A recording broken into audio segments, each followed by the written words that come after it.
It's been a bit of a minute since I've made a Dokkan Twitter episode, but I thought I wanted to give some predictions for the part 2 of the anniversary. What could we potentially see? So that's what I'm going to talk about for the first thing in this episode. And obviously, the most likely thing by far, like if it's not this, I would genuinely be surprised. But I think most people would agree that the part 2 of this anniversary is almost certainly gonna be Beast Gohan. I would personally argue there's an 85% chance that it's gonna be Beast Gohan, which obviously does leave a 15% chance that it won't be a Beast Gohan. But I would say by far it's the most likely thing that it is gonna be Beast Gohan. But obviously Dokkan could surprise us. Like it wouldn't be surprising if Dokkan did surprise us, if that makes sense, because Dokkan does things from time to time that is surprising, but like, expect the unexpected. I'm just saying words at this point. I think you get what I'm trying to say, which is that like Dokkan sometimes does things that doesn't make any sense. That's what I'm trying to get at with that. I don't know why I said it in the way that I said it, but let's just move on. Obviously, like I said, Beast Gohan. If it is Beast Gohan, obviously, for the JP players, that is absolutely the best case scenario, no doubt about it. But if it's not Beast Gohan, I personally, I'm fine with it not being Beast Gohan. Like for me, the best case scenario is that Beast Gohan will be either the worldwide celebration or the 10th anniversary. For me, that is the best case scenario. So if the 9th anniversary does not bring Beast Gohan, I personally would be fine, because I want it to come to Global at the same time. But as for the 9th anniversary, on Global we have to wait like 5 months, which obviously it's better than nothing, but I would rather wait and get Beast Gohan at the same time. But if it is Beast Gohan, it would still be hype, especially for JP players. Exactly, and like Platy said, I can't wait for the sync to happen. Like, we need the sync ASAP, and obviously the good news is that like it's coming. Like, we know it's coming. Like, in summer, it's coming literally this year. Obviously, we don't know the exact date, but we know for a fact it's coming before the end of the year, which is obviously very good news.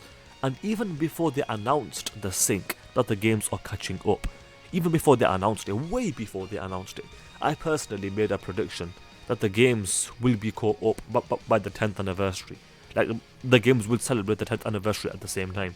And as it turns out, I'm correct, and we will be celebrating the 10th anniversary at the same time, because I made that predictions even before they announced the games are syncing up a few months back.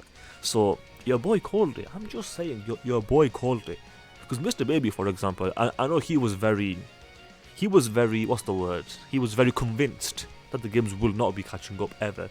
But I made the opposite prediction, which is that the games will catch up. And I even gave a time frame. I said the 10th anniversary. No one else made that prediction except for me. So I'm just saying, give me my flowers, because I deserve them right now. I'm not even gonna lie.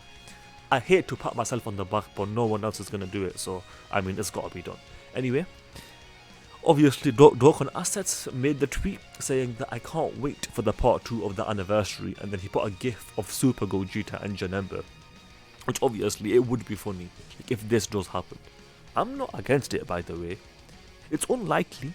I would say this, at best, like at absolute best, there is a 5% chance that the part 2 LRs are gonna be Gogeta and Janemba. At best, a 5% chance. Very unlikely, if not even less than that. But either way, I'm down. Something that would be arguably even more hype is some sort of UI Goku and then Jiren as the Carnival LR or something like that. I think that would be perfectly fine as far as I'm concerned. If not, they could do a UI Goku as the Dokkan Fest and then Evolution Blue Vegeta as the Carnival LR or something along those lines. It doesn't really matter. We'll see what they do. But I doubt it's going to be Janemba and Gogeta, although it wouldn't. Like, it's not impossible, I'll just say that, although it's very unlikely. The lame unit. What? This Vegito Blue and lame. Like, what? No, like those two things don't go in the same sentence. but I'll hear you out. Terrible conditions, terrible transforming conditions, I'll give you that. I don't disagree with that, by the way, that's correct. That you just have to run on every team that you possibly can because they somehow still have an insane impact despite their many flaws. Okay, at least you're being fair there. At least you're being fair. So I'll allow that. I will allow that. Also, it's all worth it when you get to see the Vegito special. Fair enough. Fair enough. I don't like the fact that you started it off with saying lame, although I do concede that the conditions are terrible. I won't disagree with that, so fair enough. Thing is, the reason I like this unit is because they are really good in slot 1, and then on top of that they have one of the best leader skills in the game, if not the best leader skill. And then they also, when you do eventually fuse, it's pretty cool. It is just straight up, it's pretty cool when you see Vegito Blue and those animations and the guaranteed dodge that he gets for the 1 turn. That new Gogeta Blue boss is truly a dodge or die phase. Yeah, apparently the new the 2 new stages, one with Gogeta, one with Broly, apparently those 2 stages are very difficult. But even though Gogeta hits harder, you are allowed to dodge. Broly doesn't hit as hard as Gogeta, but Broly still might be the more difficult boss, even though he doesn't hit as hard, and that's because you can't dodge in the final phase. So yeah, fair enough. But in this video, my explanations have been not ideal. I'll just say it's not been ideal. Like, realistically, I should probably just restart the video, but I've come this far, so I'm just gonna continue. Yeah, with these Valentine things, by the way, me personally, I'm gonna pick up Broly, because I've got 0 dupes in him. I do have the STR Broly, but I've got 0 dupes. But yeah, like, they are really trolling us with this over on Global, because obviously for the anniversary, JP got Broly, but like on Global, they're trolling us with saying that, oh, you can get this Broly for free, even though you can't get that Broly. At least you can get this guy, but he's garbage, and he was garbage on release. But let's continue. AGL VB is the worst released unit in 2023. Int Goku Black over Vegito Blue. As this person over here said, this bait, or let me read that again. This is bait to a horrid level. Never cook again. Whatever ingredients you used, you've added some poison into there, so before I get any of that, let's just move on. This guy is ranked way too low on most tier lists that I see. Me personally, I've got this guy at around number 10 in terms of LRs, so if people have him at like 15 or something, then sure, I won't disagree with you. He probably is too low. You know what? I kinda see it. I said the same thing. When I first saw Broly's info, I was like, I've seen enough. Tackle Ultimate Gohan's better. I mean, to be fair though, I think the meme has changed now. It's no longer Tackle Ultimate Gohan. And now the meme should be, I've seen enough. Orange Piccolo is better. And you can make an argument that Piccolo is better, although me personally, I'd probably lean towards Broly. But they're on the same tier, to be fair. But yeah, Tackle Ultimate Gohan, the fact that he's still even a unit these days is insane. It's truly insane. Yeah, and this Frieza, honestly, he is the best not TUR, the best banner unit. Wait, he's saying that he's the best TUR level, like just in general. He's comparing him to like God Goku and things like that.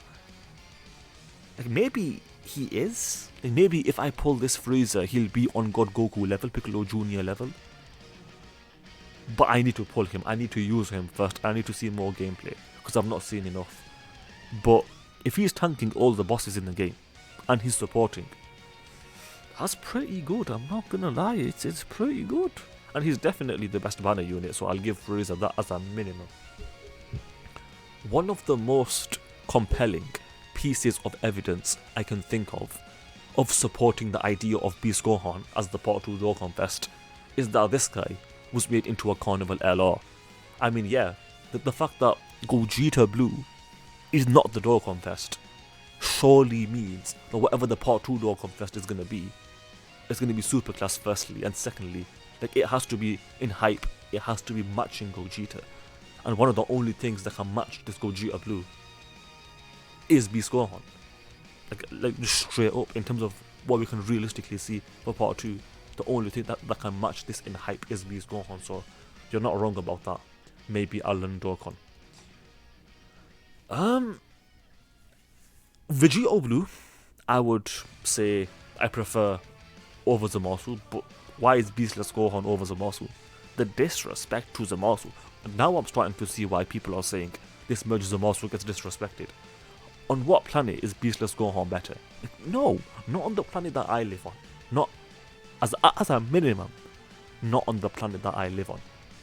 With that said, let's do a quick subscriber challenge. If you guys agree with me that Merge Zamasu is not only better than Beastless Gohan, but he is a tier above Beastless Gohan. If you agree with me on that, then you have to subscribe, because that is the challenge.